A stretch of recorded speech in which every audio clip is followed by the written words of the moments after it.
Hello and welcome to another episode of the Coaching Outdoors podcast. I hope you are well, dear listener, wherever you are in the world, whatever time of day that it is. I am Anna Marie, one of your co-hosts for our conversation today, and I am joined by Paul. And today we are having a conversation with Will Brown. So just to set the scene, Will reached out to me on LinkedIn, the delights of technology and LinkedIn, and shared a little bit about his work and a project that he was collaborating with another couple of people with. And we will be diving into that later, but it is an absolutely beautiful concept, and I'm sure that you will be really, really intrigued by that. But without further ado, Will, if you are able to introduce yourself briefly, give us a little nugget into who you are, where you're from, what you're all about, and we have got plenty of time to dig into the details as we move through our time together. Great. Thanks, Anne-Marie.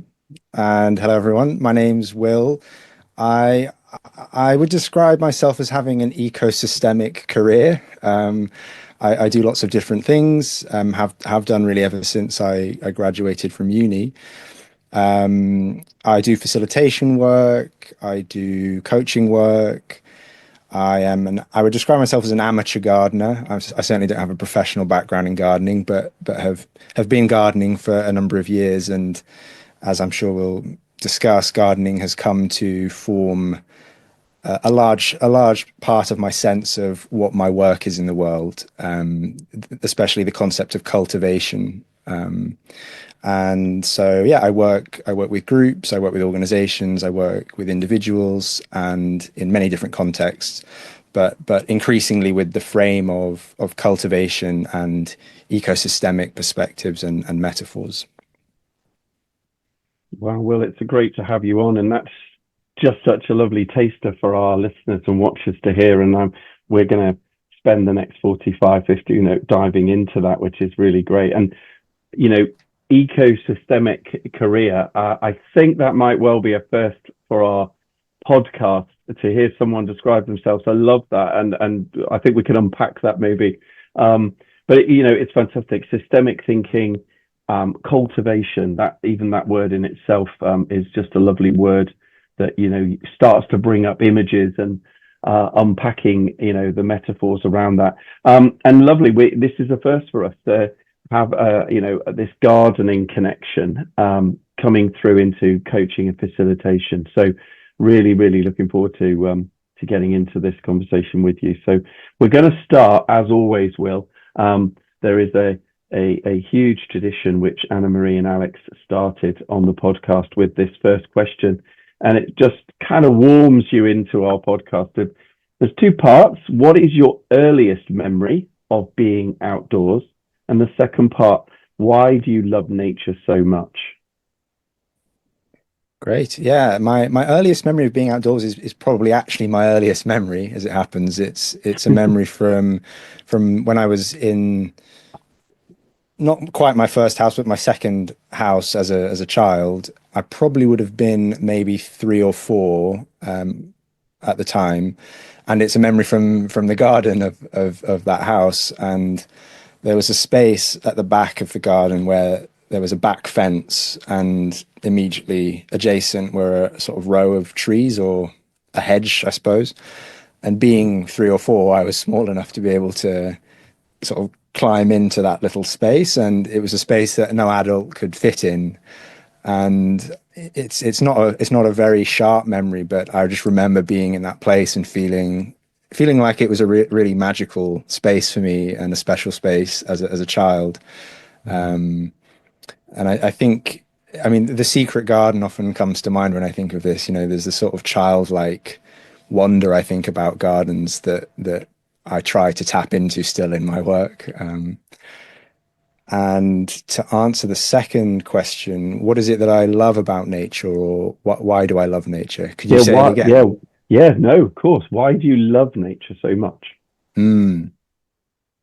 That's a really good question, and I think that word love is an important one, obviously, in the question, Mm. and a word that I don't think is used enough in our discourse about certainly the climate crisis and the often quite alarmist, feeling that we all have, I suppose, about the situation we're in. I think love often gets sidelined in lieu of statistics and data and so on.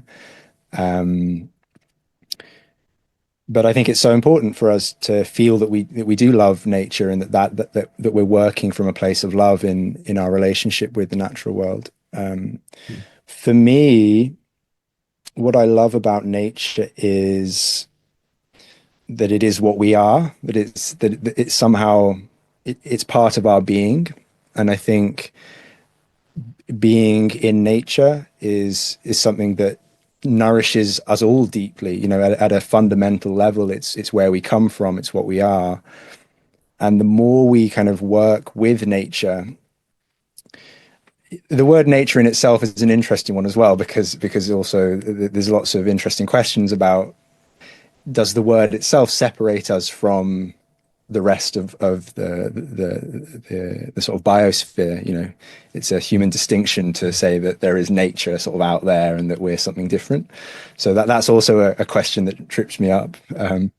But yeah, I think there's something about that reciprocity, that sense that especially comes through the garden, that we're deeply connected with the rest of the natural world, and especially working with your hands in the garden, you come to feel that nature is what literally nourishes us. It's what gives us our food and our sustenance and enables us to live. And I think at some level, we all love nature in that sense. We have to, because it is what we are, and it is part of our being.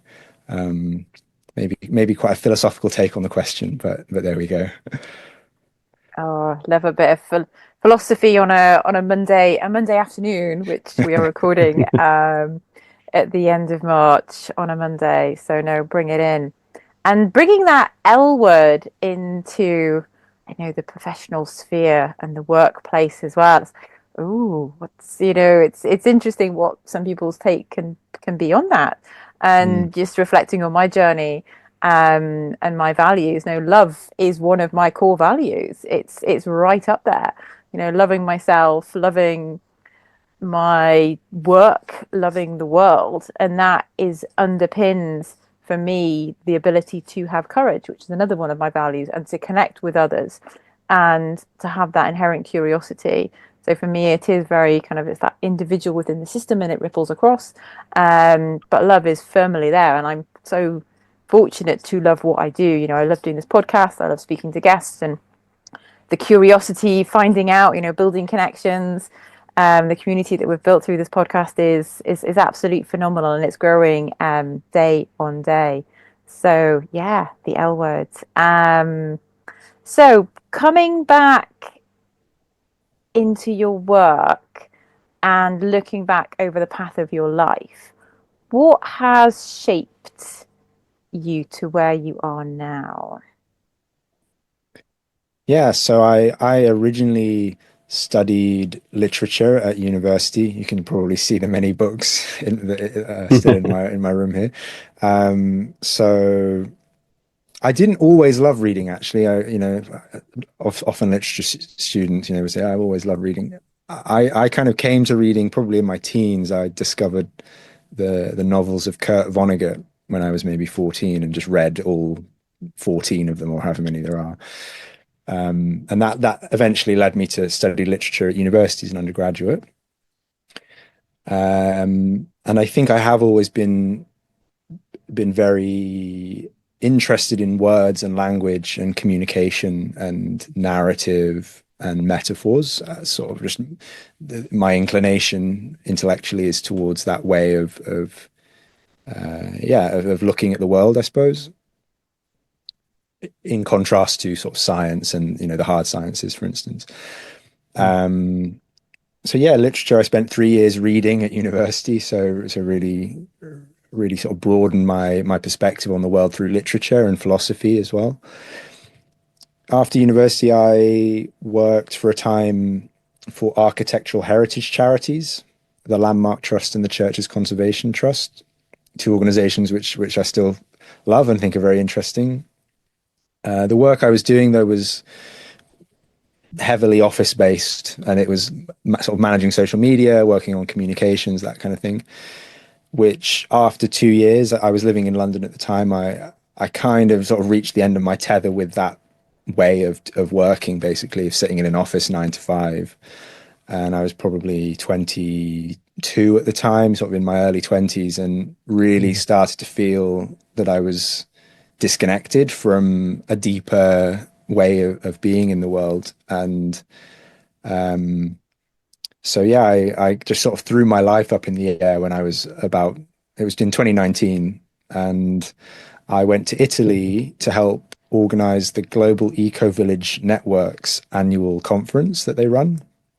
And this was through the European Solidarity Corps, as it's known, I think now, which was an EU funded scheme to help volunteers go and experience, working with an NGO or a charity, this kind of thing. And I would say that was my door into what you might call the regenerative space, maybe these days. That was the first time I experienced group work and really a sense of community. I think that was something I realized in that experience was I growing up, I had never really felt part of a community. I think we live in quite a fractured society, and many people probably don't realize how much they're missing community until you really experience it, I think, in a deep way. That was certainly my feeling. So yeah, often in those spaces, there's I say group work and facilitation and permaculture, which is then where I really began to go more into gardening and to develop my experience of gardening. And I spent the subsequent 3 years or so mostly itinerantly in Europe, visiting different communities and regenerative projects and volunteering, usually as a gardener, or maybe you could say some of them were more like farms, but working in the garden in exchange for my food and accommodation. And I think that was also a very formative period in the sense that showed me that work doesn't have to just be a job where you are paid a salary in exchange, for your labor. It can also be a creative form of exchange, that there are other economies than the financial economy that dominates our lives so much. And yeah, I worked in many different gardens and was learning permaculture initially, and then eventually was co-facilitating PDCs, which are permaculture design courses in Portugal. One summer was where I was doing that mostly. And around that time, I discovered Schumacher College, which is, I would say, a sort of alternative educational institution in Devon in the UK. Now in a bit of a uncertain period, it's kind of transitioning into Schumacher Wild, I think it's calling itself now. But that's where I did my master's, which was in ecological design thinking, which is a discipline. Design thinking is an academic discipline sort of dating back to maybe the 60s, whereas sort of ecological design thinking brings this sort of ecosystemic perspective that has come from permaculture and the regenerative movement. Also at that time, I did a coaching course, and was also learning skills as a facilitator and a coach. And yeah, that kind of brings us nearly up to today, where sort of since that master's, I've been doing gardening work and really working in quite an emergent collaborative way with different people on small projects, trying to develop a sense of a coherent practice of my own and a perspective. And that has emerged as garden thinking, which we can perhaps talk about now, maybe. I'll leave it there. Oh no, that's amazing. Thank you. I mean, honestly, Will, that's and it's so interesting to hear you looking back, and we see this with so many of our guests, that you can just see how those early years, you're collecting, almost curating those pieces of information from literature. I mean, I love the way you actually, I can now connect how you dissected the question of love and nature in that first question, your love of literature, philosophy, and it was just beautiful. But now I get it, how you opened up that word love and nature, and so we see you, and then you go on to some of your philosophy and your permaculture, and all the time sort of building and I mean, to be fair, I lasted slightly longer than in London and had to leave than you did, but not much longer, I have to say, before I had to get out. It's lovely to hear that, and we just love to hear that richness of how somebody has arrived in the place that they're at. I mean, you're mentioning Schumacher College and some of the changes there. I mean, particularly that's of interest to some of our listeners. So how did that shape the direction of perhaps your work, or almost maybe juxtaposing that how's that kind of shaped from what was going on with your masters, and how did that come together? Yeah, I think at the time, as I say, I'd been living fairly itinerantly, and that had meant lots of moving around, lots of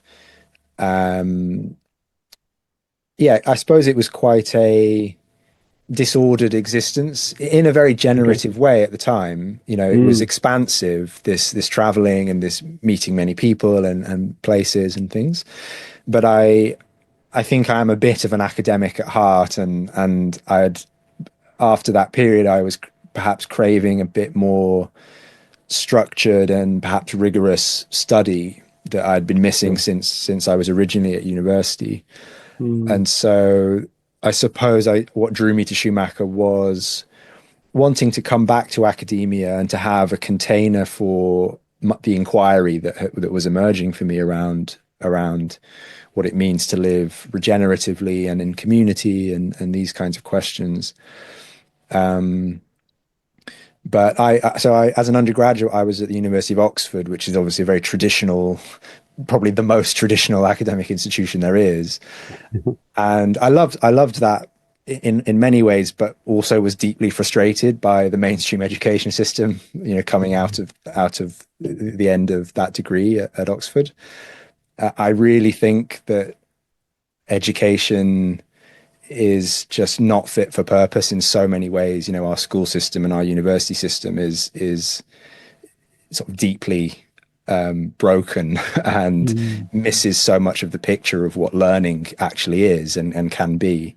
Mm. And so coming back to academia, I really felt that I had to go, I had to be almost the other end of the spectrum in terms of an educational institution, which is what Schumacher College sort of represented for me. It was founded by Satish Kumar, who's a Jain monk from India, who I think in the 60s walked from India to Washington as part of a protest against nuclear weapons. So it was a sort of a peace walk, Mm. and he came through Devon on his way. Obviously, he went over on a boat to the States, but when he was in England, he passed through Devon and clearly fell in love with the place. And then once he finished the walk, he went back there and has never left. And so he founded this college called Schumacher College. Schumacher is the name is after E.F. Schumacher, the economist,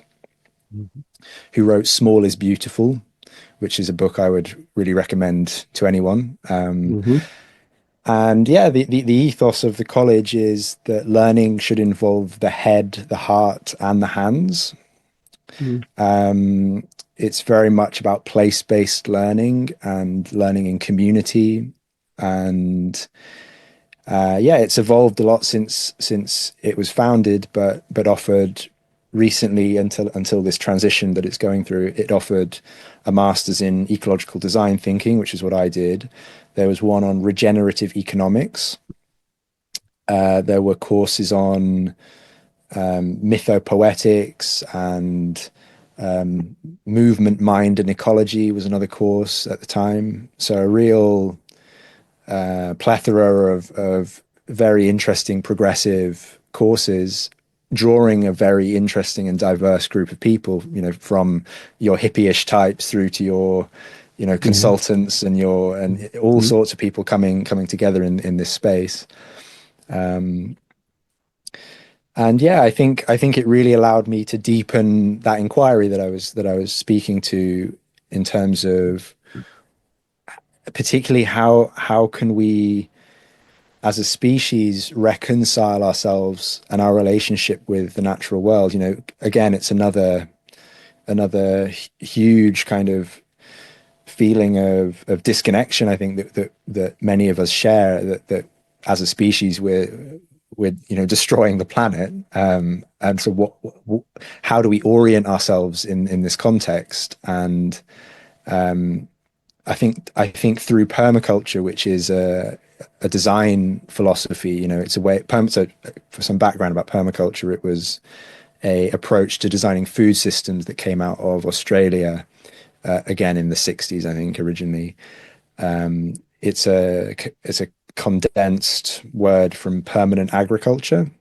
So it started primarily as an approach to designing food systems more sustainably, so that they can work with nature rather than against nature.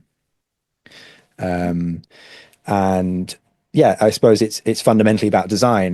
Design is the question of how we intervene in the world, and how we create the structures and the systems that serve us and serve others as well. And so there was something in studying permaculture, I think, that made me begin to see that design is a key element in this inquiry. Like, how can we better design how we're showing up in the world, and the nature of our interactions and systems. Anyway, I've rambled there. That's great. No, that's great. And thank you for bringing back fond memories of Schumacher College. I have spent a little bit of time there on some short courses, one of which was the Soulful Connection with Trees, which Robin Bowman facilitated, and he is a former guest of the podcast. So if you've not listened into his, do go check it out. And then the Deep Ecology course as well, which Stephen Harding was there for a bit of, though sadly his health was deteriorating at that point. Though just a really, your description of the alternate nature and promoting beyond our more potentially classic ways of thinking, which is needed. And that's what we're always keen on this podcast, is to prevent alternative perspectives. So ultimately, if we're all just within the status quo and what the norm, how do we learn? How do we grow? So we're very keen to bring different coaches from around the world, but also beyond the coaching world, because ultimately that's where we're going to learn. That's where we're going to get new ideas from. And that's how we're going to shift beyond this current status, which is, frankly, in my opinion, broken. So circling back to garden thinking, which you've kind of mentioned, let's just create a little bit of space for garden thinking. And what questions lie at the root of this concept? Great. Yeah. So garden thinking is something, as a term, it kind of came to me maybe two years ago now. And I suppose what led me to the phrase garden thinking was a sense that in the regenerative space, in this field of regenerative culture and ecological design thinking and permaculture, there's a bit of a problem of language. This is me coming as a literature student. There's a problem in describing what these things are in a way that the average person will understand.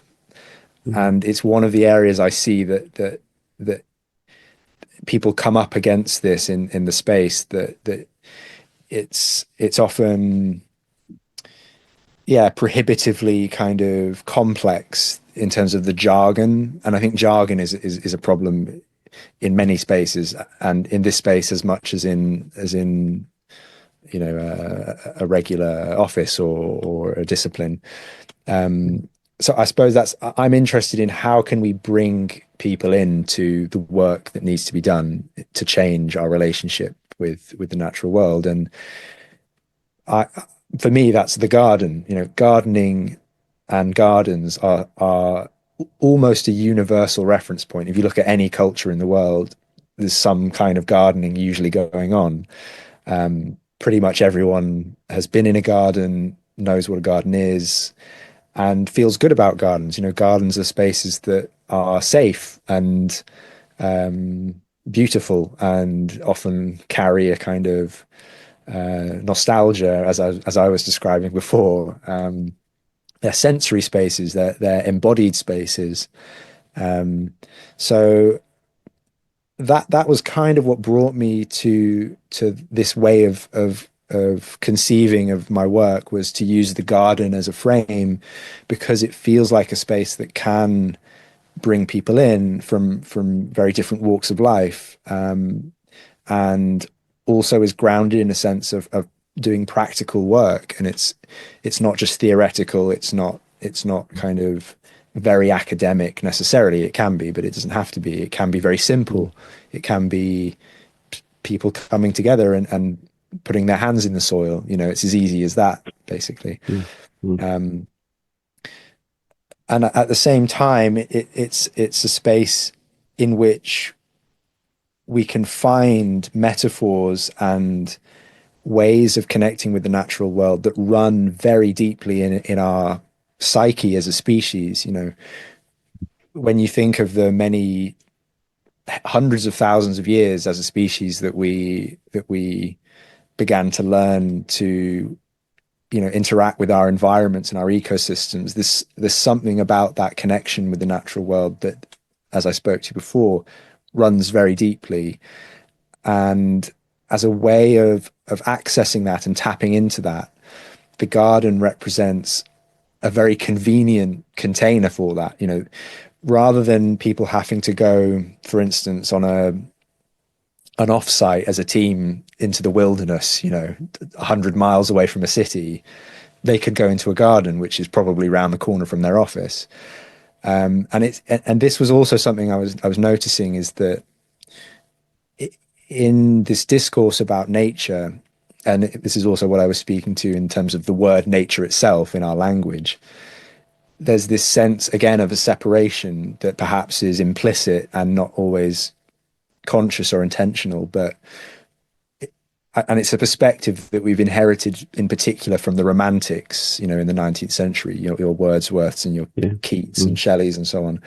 This idea that there's sort of nature with a big N, that's this thing that is separate from man or from humanity, and that there's this division, and that we can speak of nature and we can speak of wildness and wilderness, and that we're not included in that we're something categorically different from nature. But I think that's a mistake, and I think it's obviously a fallacy that we're not part of the rest of the natural world. We are. At the same time, we are unique, as a species, but we're not separate as a species from our ecosystems and from our environment and from the more than human beings that populate the planet. And so this was also something I was trying, or am trying to get at, is how can we have a more nuanced sense of our participation in the natural world as I say, as participants rather than as something standing apart from it. And I think too often this sense of wildness and the idea that we have to conserve landscapes in their natural state, it's sort of based in a kind of error of understanding our relationship with the rest of the world, and the idea that we can be separate and that things have to be pristine in a natural way, when actually as a species it's in our nature to intervene and to participate in our ecosystem. And for me, the garden is where we can practice that, and where we can learn how to do that in a way which supports and nourishes biodiversity, for instance.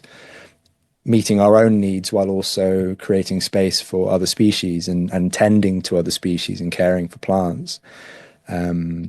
So these are some of the, I suppose, the philosophical questions that I was bringing into this idea of garden thinking as a perspective, I suppose. More practically, the shape that garden thinking is taking is so initially I was thinking, okay, I'm going to run workshops. I'm going to perhaps develop a facilitation practice, which I'm calling garden thinking, which is still the case. You know, I'm working on practices that bring that lens. But really, what I've realized I want to cultivate is a community of practice.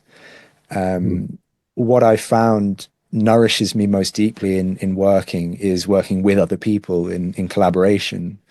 And for it to be emergent and co-creative and something that's shared and not just my own thing that I'm selling, for instance. You know, I want it to be something that brings people together and seeds projects and possibilities in many places and in many contexts that go beyond what I could ever do on my own. And I came across this notion of communities of practice, I suppose, probably through literature. There's one or two books. There's a book called Cultivating Communities of Practice, which I'm reading at the moment, for instance. So partially it's through the literature and through I suppose like a academic study of this phenomenon, and particularly in companies. You know, it was something that began to emerge in very large companies, that within a company there would be a community of practice of people who would speak to each other and figure out how to improve things and make things more efficient and so on.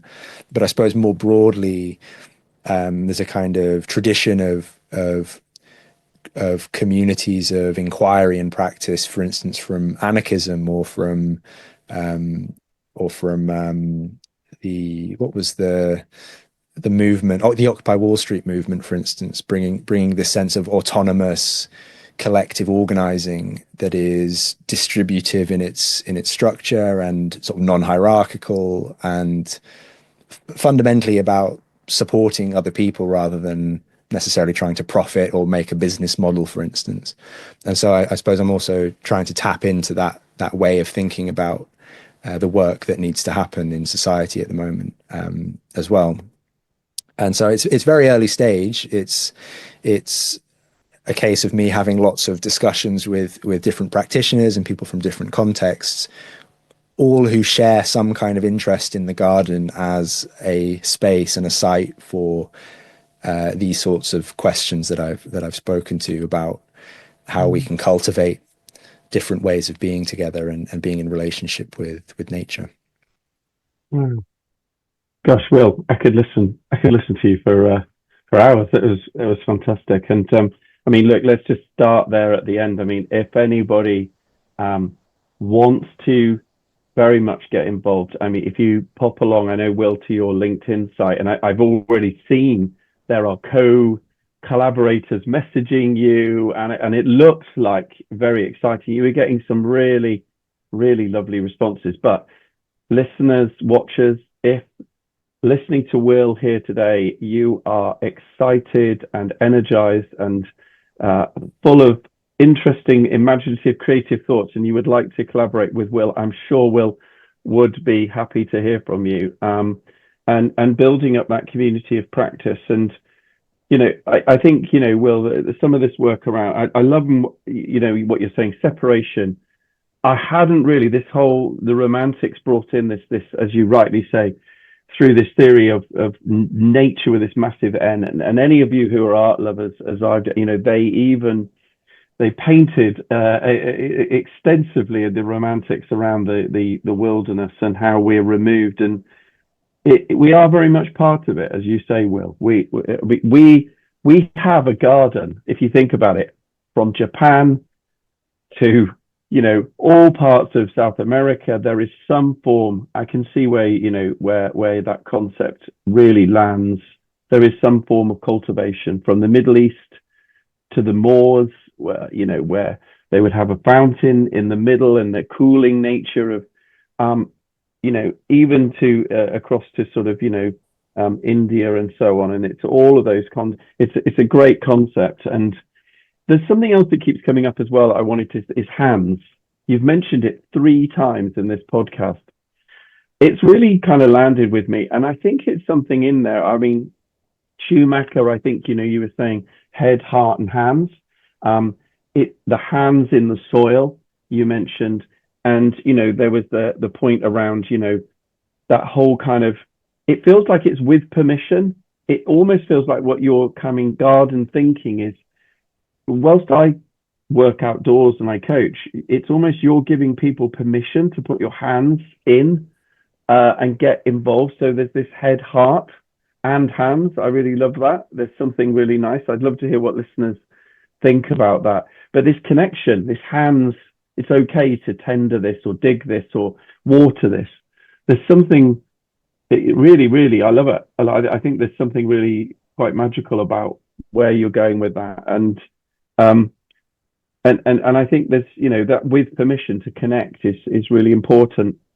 So I'm going to take us now to something that, I'm going to let Anna Marie pick this up a little bit, and she's got a copy of it, but I want you to tell us about it. It's called, for our listeners, Tendings, 2 endings, and it's really a beautifully created card deck that I know Anna Marie has a copy, and she's probably going to show that, and we can. But it's a card deck that Will has developed that uses gardening metaphors to support better and more imaginative conversations about endings, whether they're personal endings or systemic, or as you say, climate crisis. And you could bring this into any context, I guess, Will, in that sense.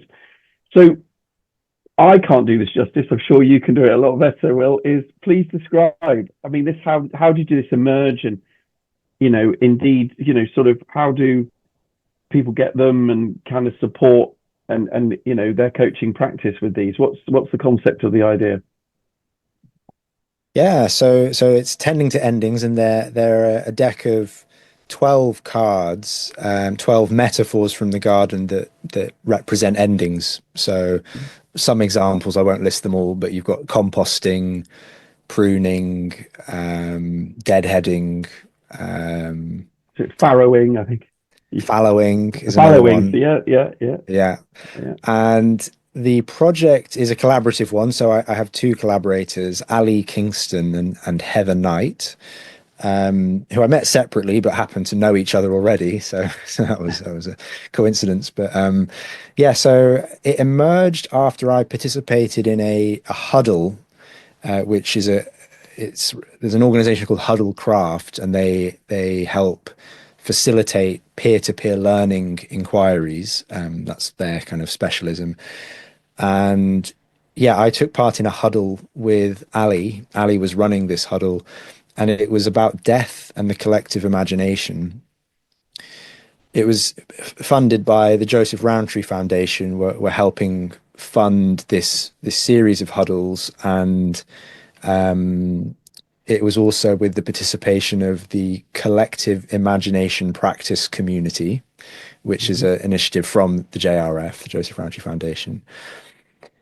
And so the idea is that this kind of the focus of this funding was how can we bring imagination more into civic life, essentially. That there's a sense of a sort of dearth of our imaginative capacity, in whether it's in government or in our offices or even in our personal lives. More and more imagination is being displaced by scrolling through social media or watching Netflix or statistics. When we're thinking about how to work, for instance, we go to the data rather than to what we can imagine. And so Ali's focus is on death and the collective imagination. She's been doing a training around holding space for death and grief, and I suppose wanted to hold a group inquiry that created this space for us to think about death. And it's another thing that I think as a culture, particularly in Western cultures, we're very bad at holding space for death and grief. It's something that again, a relationship that I think is broken in our culture, that we repress it and we ignore it, and we don't have the cultural practices to hold it. And so this was something that I was curious about. I think I had this sense, not from any personal experience, but I had a sense that something deep in our kind of impulse to consume comes from this broken relationship, that if we can just keep accumulating wealth and consuming more and more, it's kind of our way of ignoring the fact that we're all mortal, and that, you know, that we have to face this, together. And so it felt very important to me somehow to join this huddle. And yeah, so it was a sort of, I think it was about 2 months that we met together as a group. We were maybe 10 or 12 people, again, a very diverse mix of people. And as part of that process, I facilitated a garden thinking workshop, which was what became then the basis for these cards. It was just an online session, an hour long, using metaphors from the garden to help people reframe how they were thinking about an ending in their life. And following the huddle, Ali and I noticed that this workshop was interesting, and it went down quite well, and it brought something quite interesting out in the group. And so we decided to work together to pitch for some more funding from the Joseph Rowntree Foundation to develop the workshop into a card deck. And at that point, we brought Heather on, who's a creative director, and has a studio called Arteri. She does fantastic work. I recommend looking at her stuff as well. And yeah, it's been a project that's been going now for about 6 months, and the three of us had this really quite beautiful process over the winter of working together on the concepts and the cards, and we're just at the stage of having a prototype deck that we've kind of been sending out into the world to a group of people who, you know, in our networks for feedback. And yeah, we're looking to probably sort of have a finished version probably later in the year. But in the meantime, we have a newsletter that people can sign up to. It's tendingtoendings.com, where you can go and find out more about the cards and join the waiting list. But yeah, we're at this stage, I suppose, of having made these cards and really wanting to see where they can serve in different contexts, as you've mentioned, whether it's for coaches as a tool, or for organizations who might be going through an ending, or just people in their own lives, if they are grieving, for instance, or something is ending for them, it might be a useful tool for them. So yeah, I suppose we've made the cards without quite knowing how they'll be used and where they might be used. And I suppose that also reflects the nature of the way I work, for instance, and the way we're working, which is quite emergent and quite collaborative and co-creative and explorative. So you know, if the cards resonate, if you're a coach or if you're or a consultant, or have some context where you think, those could really be interesting, reach out to us, and, you know, we'd love to hear from you how you see yourself using them, what kinds of practices you already have that they might help support, or you know, if they've sparked something new for you, we'd also love to hear that. And yeah, we as I say, we hope to sort of take on board that feedback and develop a set of facilitation sort of guidance that we can also include with the cards, and hopefully we'll have something that people can purchase or borrow. Maybe we might have a lending library of the cards, is one idea we have for later this year. Thank you for that. And just, I've got a pack just with me here. Will kindly sent through a copy. And They are just really tactile, and the drawings on them are absolutely beautiful. Just if you're watching, you can have a little peek. If you are listening in, they are they've got a really lovely kind of sheen to them. They're very tactile. And the back is tendings to endings, and then it's a series of images which have got these beautiful images, and then it'll have the prompt, whether it's coppicing, whether it's pesticide, whether it's pruning, whether it's the bonfire. And then there's a little description, there's a few words, um, and then a bit of a quote. So for example, you've got the bonfire here, the beautiful flames, and offerings to the bonfire are consumed by its intense flames. In the primal and cathartic act of burning, all is irreversibly reduced to ash. So we're thinking about cleansing, catharsis, destruction, communion, and finality. And the quote is, I find clarity and closure in knowing there is no going back.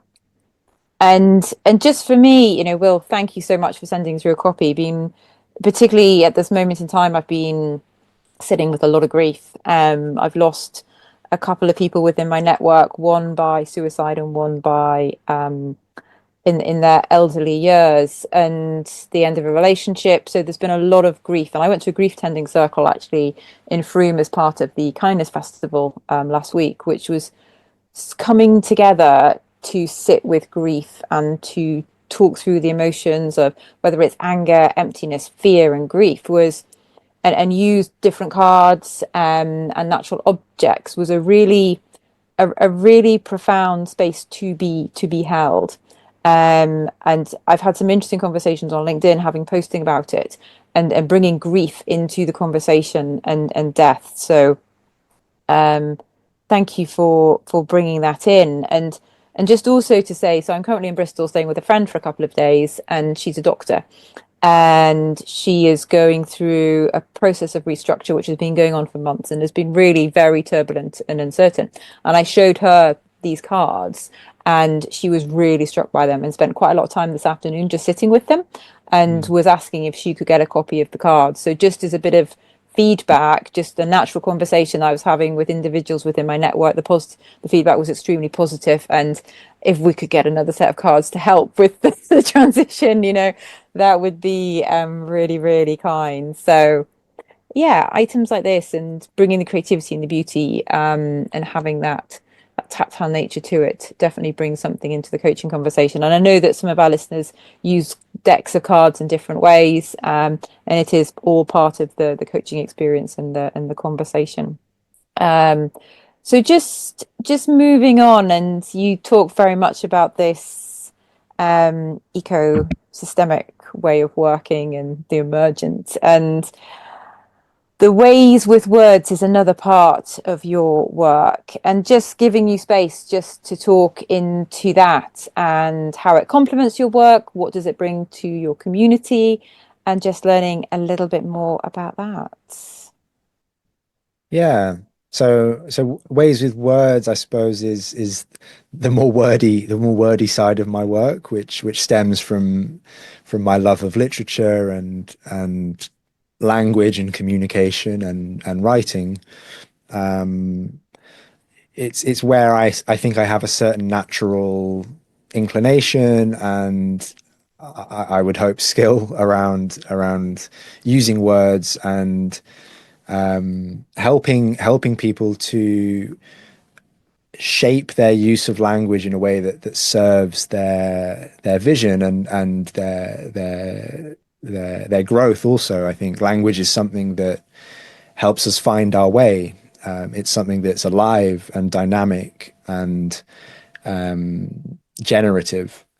And so ways with words is I suppose another aspect of my practice, which is to kind of collaborate with people again in different contexts as a kind of collaborative writer, as a thought partner.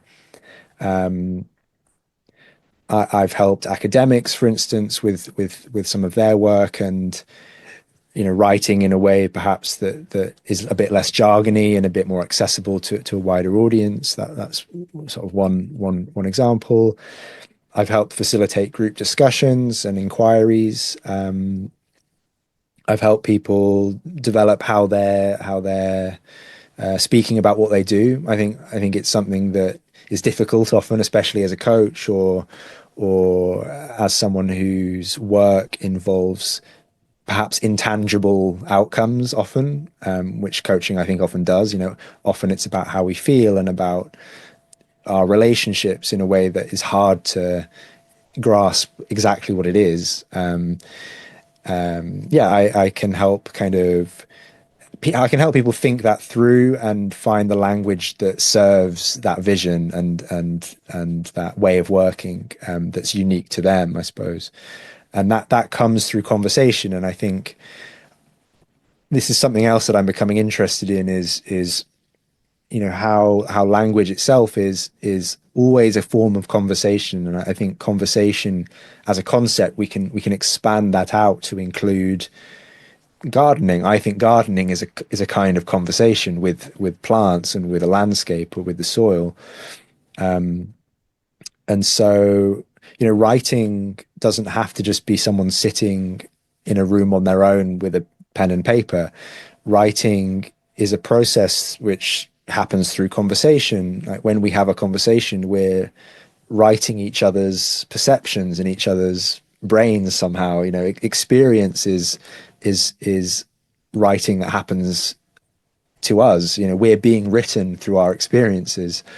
And so I really try to bring this broadened conception of what language is and what writing can involve, so that it becomes something participatory and dynamic and emergent, I suppose. Communication isn't just me imparting knowledge and information to you. It's something that emerges between us and create a field, I suppose, that is fundamentally something different from you or I separately. It's more than the sum of its parts, I suppose, is what we might say. And so I suppose this is the perspective I bring to Ways with Words and the projects and the consultation that I do with people. Well, it's great. And there's that saying, words matter. And I think it's a very simple thing to saying, but I think they do. And I would encourage our listeners and watchers to think about this. We're increasingly moving into potentially a new age of AI generated communication, and what you're saying, it really resonates with me around words matter. That conversation between us, the interplay of thoughts, of you say something, I hear that word, it creates something in me. We bounce off each other, and words are going to matter even more, I think, in this next 25 to 50 years. And who's claiming those words, and who's thinking about those words, and what are the depths of those conversations? Those are things we're going to have to start to seriously think about. And so I love it. Many of our listeners as well, there's a real connection here, and I would encourage, go back, listen to some of our podcasts, but journaling. Many coaches and many people who work in this field journal, and they take those thoughts and they move them into words, and then they share those words, and and there's this whole iterative, cyclical nature of using words. So love it, Will. It's great. And I'd get everyone encouraged to think about that, and the work you're doing sounds fabulous. So moving on, as we're moving on, our community love insights and stories from other people's work. And what change have you observed in your clients from your work? Observing obviously any confidentialities, we obviously very sacrosanct for us in the work that we do as coaches, but is there any really lovely, just an insight, some of the work in garden thinking, etc., that you could share? Yeah. I think there's something about gardens that maybe I can speak to, that opens up something in us that by being in a garden already, I think we perhaps feel more inspired, more at ease, more connected to each other and to our environment. And that's something I definitely notice, and it's why I'm passionate about gardens and their potential is having a conversation with someone in a garden feels different in a way than having a conversation in a room, with your neon lights or whatever. There's something there in the holding space of a garden which just opens up a different possibility for that conversation to happen. And I think it comes from what I was just speaking to there about the nature of language and communication, that it isn't just this direct informational exchange. It's a wider field, and it encompasses the environment. And I think we miss that so much in our professional kind of environments, that we don't notice how the environment shapes the conversations we have. We kind of just take it for granted that we have to work in an office, that's where work happens. My challenge to the culture is, what if decision making happened in a garden? What if your board of trustees made important decisions together in a garden? How might those decisions be different if that was the case? My intuition, and obviously it's not backed up by any hard data, is that we would make better decisions if we invited ecosystemic perspective more into our conversation. And it's certainly something I can just offer an observation from an anecdotal, point of view, that the quality of conversation is different in garden contexts, and whether it's the sound of the wind in some grasses, or a bird, or a flower that is particularly inspiring. There's this emergent quality to things that feels more alive than when you're just sat in a regular old office. Indeed. And the sounds as well. That is just, if that's piqued your interest, just to link to another conversation we had with Eleanor Ratcliffe, and she's done a lot of research into the soundscapes, which is, yeah, something a little bit different. So we're always keen just to signpost other episodes, particularly if you're a first time listener, get in and check some of the other episodes out. So if someone is interested in stepping towards a more ecosystemic approach, what advice would you have for them? Yeah, good question. I mean, for me, I think when I think about what has precipitated the biggest shifts in my own way of thinking and seeing things,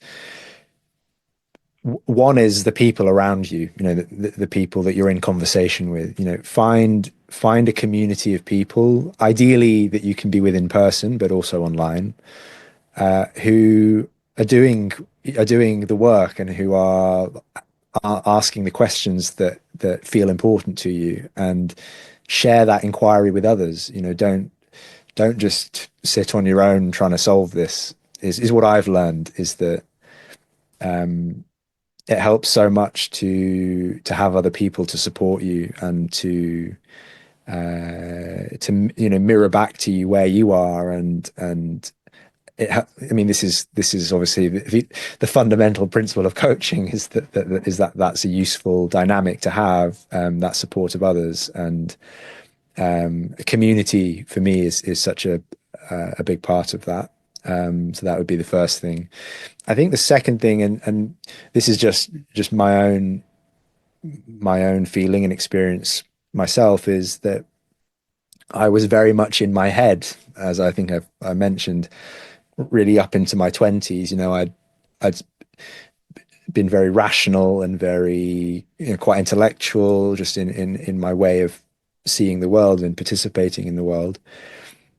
And there was something about coming into my body that I think really brought about quite a significant change in the way I was working and the way I was doing things. And for me, that came through gardening, through using my hands, through a more somatic, embodied form of knowing that wasn't about right or wrong. It wasn't about concepts. It wasn't about words.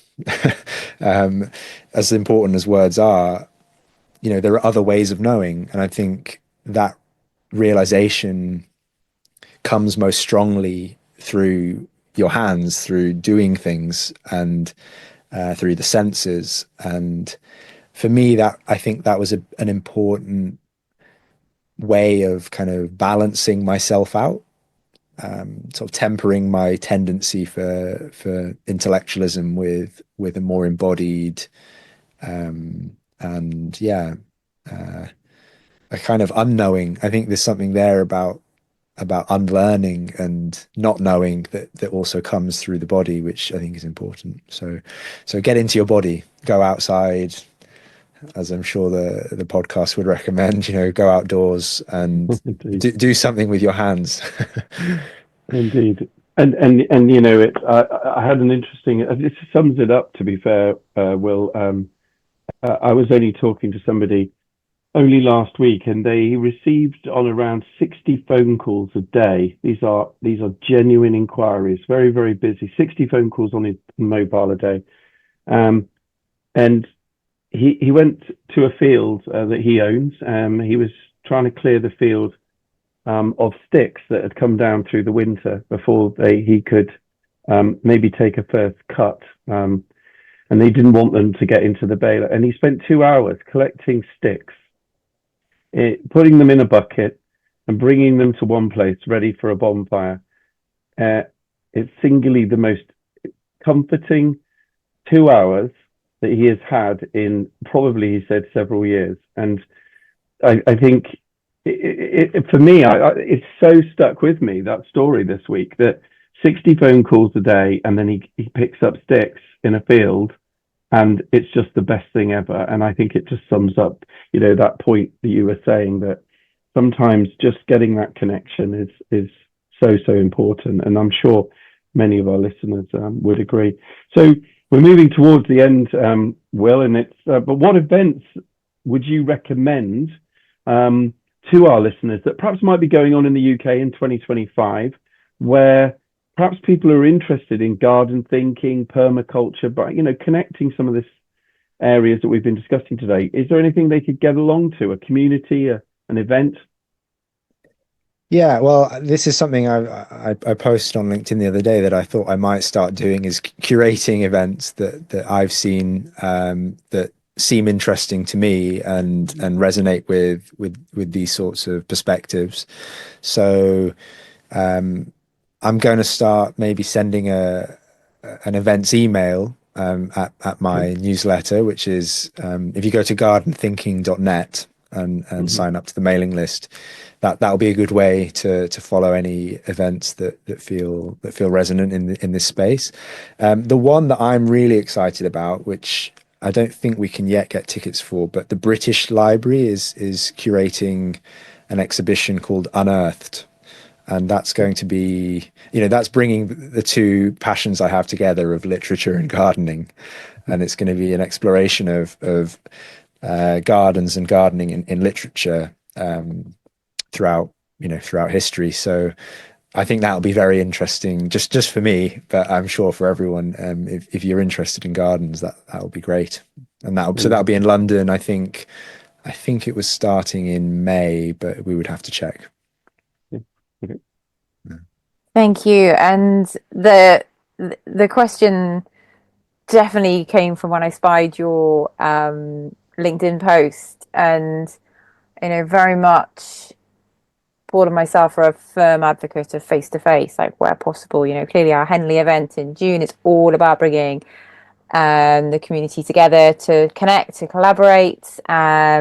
The fact that this year it's 2 days instead of 1 day, so we get that overnight, which is just that really kind of informal time to relax.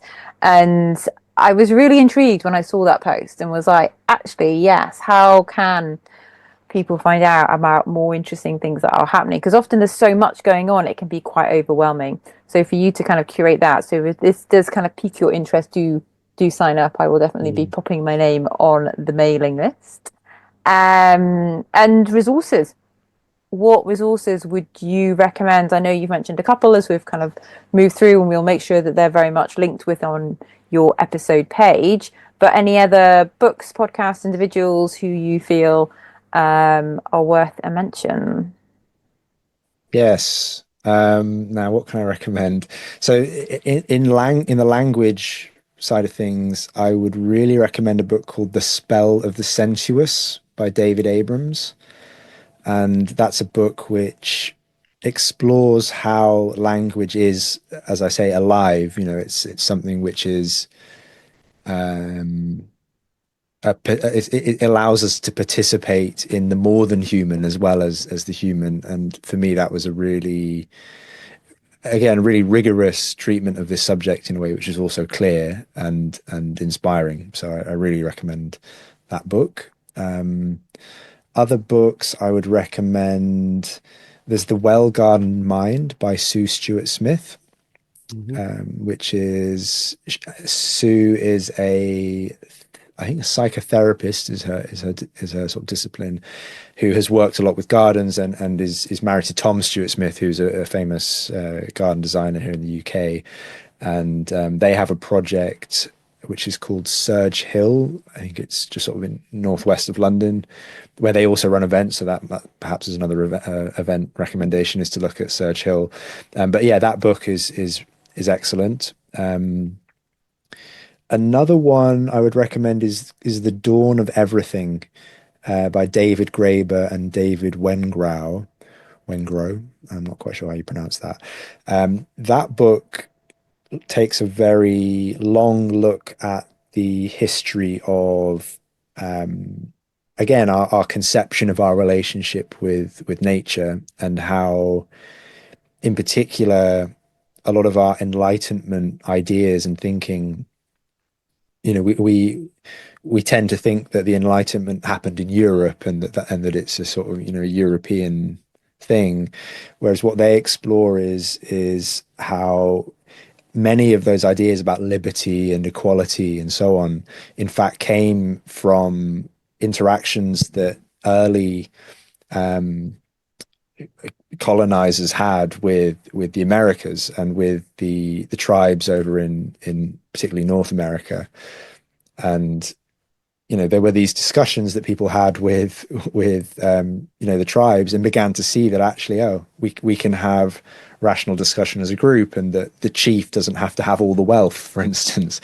Whereas in Europe, we had our monarchs and our kings who you know, ruled with an iron rod. And so, if it's a fascinating book that disrupts many of our assumptions about the history of our ideas, and particularly about for instance, the development of agriculture and this transition from hunting and gathering to farming. And they posit that gardening and cultivation is perhaps a more accurate way to think about how we made that transition between a sort of nomadic hunting gathering culture to what eventually has obviously become industrial agriculture, which is kind of, for me, that's gardening gone wrong, is industrial agriculture.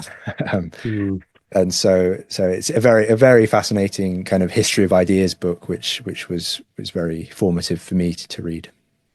Tom, I mean, the whole thing, just getting that all on there, we'll get all of that on, Will, in terms of sort of, you know, and all the other books you've recommended as well, and we'll add those to the website and stuff. So really just finishes by saying, how do our listeners get in touch with you? And just a bit of a shout out, how would they get in touch?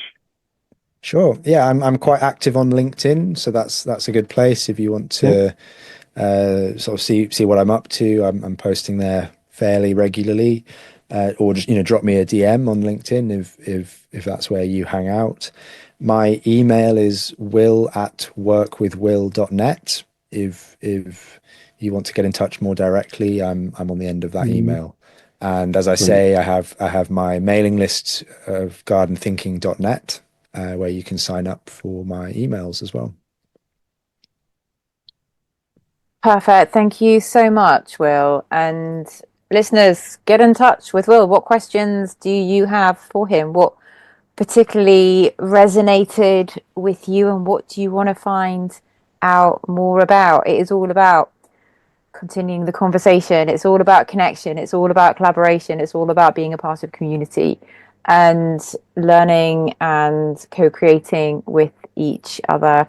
So, Will, thank you so much for your time and so much for reaching out and sending the card pack through. Thank you. That is ultimately how we have had this conversation today, which I've thoroughly enjoyed, and I hope that anyone listening in will have as well. And yes, we are ploughing through series 9.